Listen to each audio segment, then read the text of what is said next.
illuminate with light. It's going to reflect the light in all directions.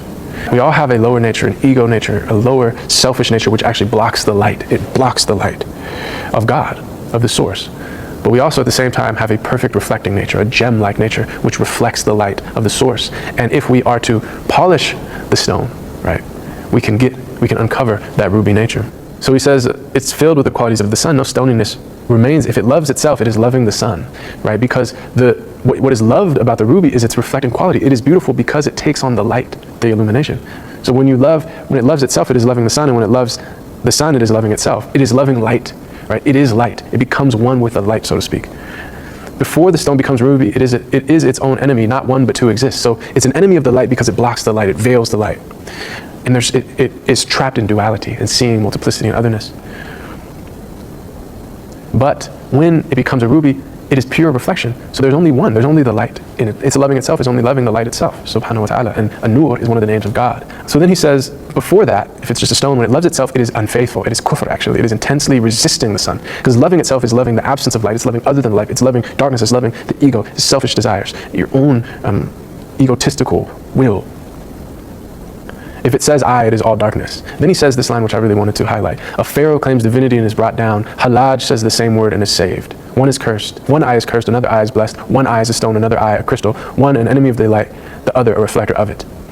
So pharaoh is the archetype of evil and ego consciousness, selfishness, lower vibration in the Quran. The story of Pharaoh and Moses is the most oft-repeated story in the Quran. And Pharaoh is a great oppressor. And he says, Ana Rabbuka al-A'la, I am your Lord Most High. He is a tyrant, and he is trying to force other creatures to worship him and to serve him, and his whole ego has become this idol that he demands other beings worship. So it's like the extreme manifestation of egocentric, lower desire. So he said, I am God. He claimed divinity, essentially. On the other hand, Hallaj, Mansur al-Hallaj was one of the great early Sufis. He proclaimed the mystical states and realities that he experienced very openly.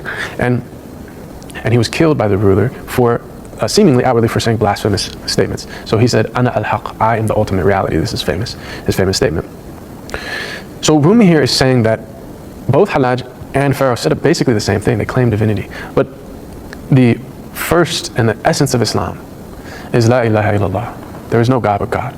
There is no God but God. That means there's not two deities or three deities. There's no Trinity. There's no pantheon. Right? There's nothing that has power except for the one supreme deity, the source of all existence. And so to associate partners with God is really the sin, you could say. It is the falter, because you're misunderstanding that other things don't have power in and of themselves. It's the great veil.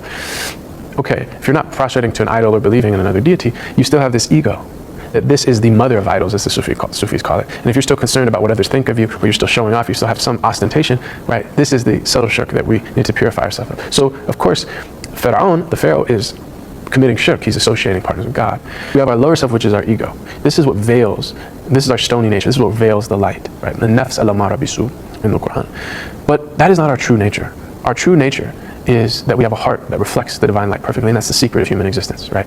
And the heart is likened to a mirror. Of course, in old times, you had to polish the mirror because it would get rusty in those days, previous times. And so the Prophet, peace be upon him, was also known to have said, everything has a polish, and the polish of hearts is dhikr, Allah's remembrance. So all the invocation, all the prayer, all the chanting, all the singing, all the movement, everything, the charity, the service, it's all to polish the heart, to remember our true nature and our true state.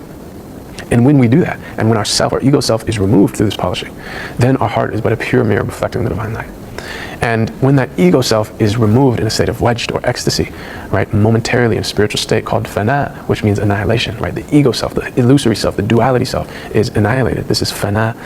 It's like, as Rumi, to use another Rumi analogy, the drop, which perceived itself as a separate individual drop, in the sky, when it hits the surface of the ocean, what drop remains? Now it's just pure ocean. And so now if the drop were to speak, it's not the drop speaking, it's the ocean itself speaking. There is no drop. And so this is the state of fana, of ego annihilation, of witnessing, experiential knowledge of the divine presence, of being itself. And if one were to speak in this state, one would say outwardly blasphemous things. They would speak like Bayazid said, what we mentioned last week, Subhani, glory to me, right?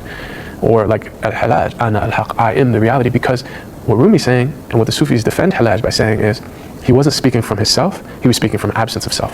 All that was flowing off his tongue was the reflecting, the ruby qualities reflecting the light. It was just the light, An-Nur, speaking. It was the light speaking. It wasn't the stone, right? It was the light reflected off the stone. Whereas for Pharaoh, it was the stone speaking. And so this is an explanation of those powerful verses.